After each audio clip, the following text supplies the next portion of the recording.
Hi guys, welcome back to the channel. As per usual, newest Blue Lock chapter means newest video from me. There's a lot to talk about, so we're gonna get straight to it. But before all that, please make sure to leave a like and subscribe, guys. We're almost there, 250 subscribers. Come on, man. In case that wasn't clear enough, whether it has been for plot reason or not, Aryu isn't just a tall player. He's not like those players you can only refer to as the tallest guy in high school. Yeah, Ishikari, I'm talking about you. Aryu is much more than his height. He has long limbs and he can use them perfectly. He's also intelligent enough to know how to time his jumps so that he always reaches the apex of his jump at the right time. When we talk about good defenders, there are many dimensions we can use to assess a defender. While Aiku and Lorenzo are pretty mighty on the floor when it comes to tackling, reacting to a player's movement, and ball keeping sense, Aryu is a defender who is at its best when it comes to annihilating aerial threats. I wonder if he's currently not the best in the air in the U20 world.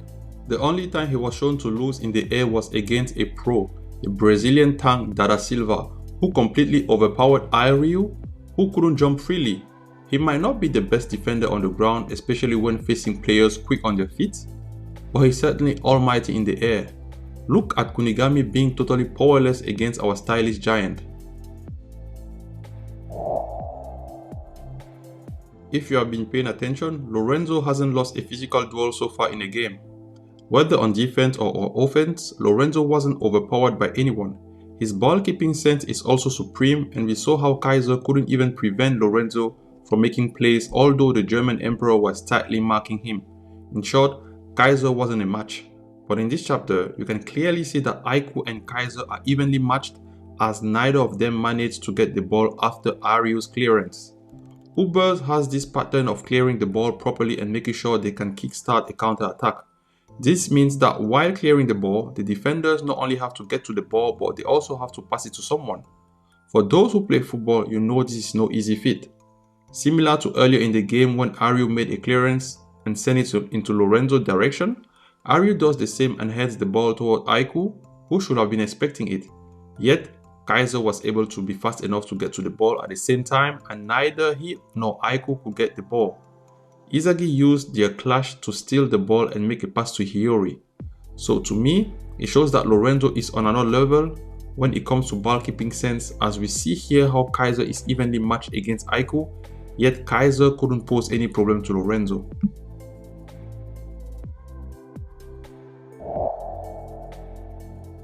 On the topic of defensive clearances, in every academy in the world, soccer academy or football academy, depending on where you live, you will always be told never to clear the ball down the middle, always down the sides. It's risky to clear the ball down the middle because if the opponent gets it, it can be a very dangerous situation. So usually the motto for a defender is, if you can clear the ball and make a clean pass out of it for a teammate, do so. But usually it's hard to assess whether or not a clean pass can be made off a clearance, hence why only elite defenders can be seen doing that reliably. Now, if a defender cannot clear the ball and make a pass, the rule is to always aim for the sides and as far as possible. Ubers hasn't been doing that. If you notice, all their clearances have always been used as passes, and some of them have been down the middle. In total, out of the 4 clearances we have seen so far in this game, 3 of them ended with the ball going back to Bastard München. Isagi got the ball, but thanks to Nico, the ball was sent out of bounds. Snuffy made a perfect pass to Abdi to kickstart a counter-attack. Aiku headed the ball in the direction of Abdi, but Hiyori got the ball first. But thanks to Baru doing whatever he wanted, and Nico again being quick on his feet, Ubers managed to get the ball back. By the way, for those slandering Nico, these are feats. He's been doing good in this game. The 4th clearance is in this chapter, and Kaiser proved to be enough of a nuisance so that Aiku couldn't get the ball.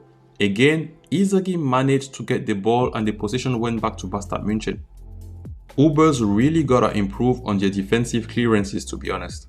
Side note, this is the first time that Bastard München will attack Ubers back to back without any interruption of play. That means the ball didn't go out of bounds or there was a foul.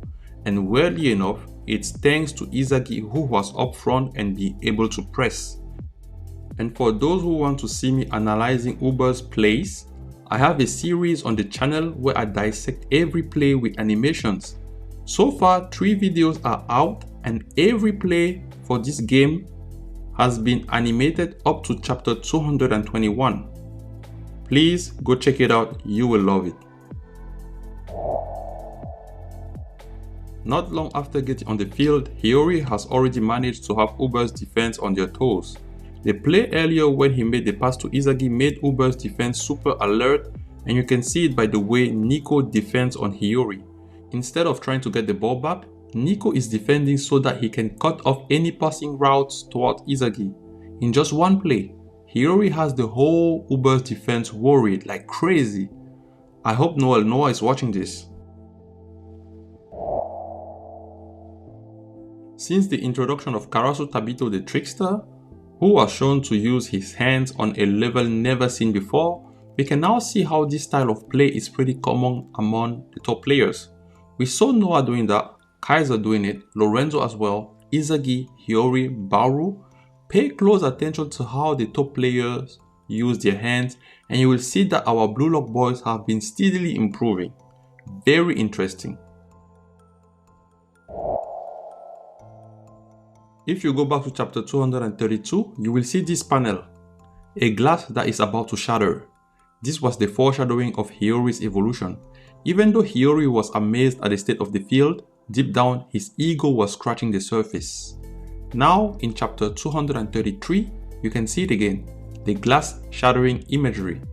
Even when Hiyori unlocks his chain, we still don't see the glass fully shattered, as Hiyori had not fully awakened yet. And the proof of that is in the following chapter, chapter 234. As Hiyori and Isagi are moving up the field, while Hiyori is in his thoughts, we can still see the glass shattering imagery there. In this chapter, as Hiyori wonders what to do when he gets the ball back and Isagi screams at him that they should go for another attack, the glass is more and more shattered as Hiyori is closer to his awakening.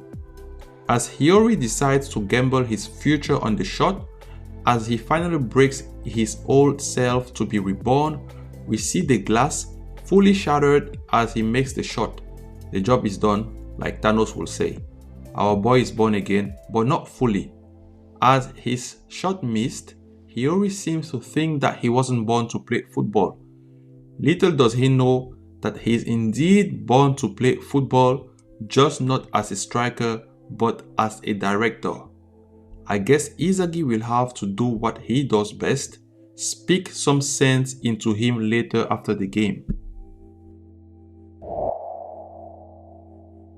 I will keep this short as the video is getting long and many people have already explained it better than I could. Isagi's piece is being unpredictable, or let's say subvert the expectations. Similar to how Baru used the Predator Eye to shoot not when he wants to but when the defense has lowered its guard, Isagi will tap into the Predator Eye, it's written in the stars. And before people scream plot armor when Isagi does something they think is brand new, let me remind you of something real quick. Out of all the plays Isagi has done in the story so far, there is one play that is yet to come back into the story. I'm talking about this one, at the end of the 4v4 game. As Isagi is about to shoot, Isagi says that the space is narrow, but he can make it. As I've already said before, simply picking a shooting course isn't what the Predator Eye is about. Every elite striker can pick a shooting course this fast. The most important thing is what happens after. Isagi makes a curved direct shot.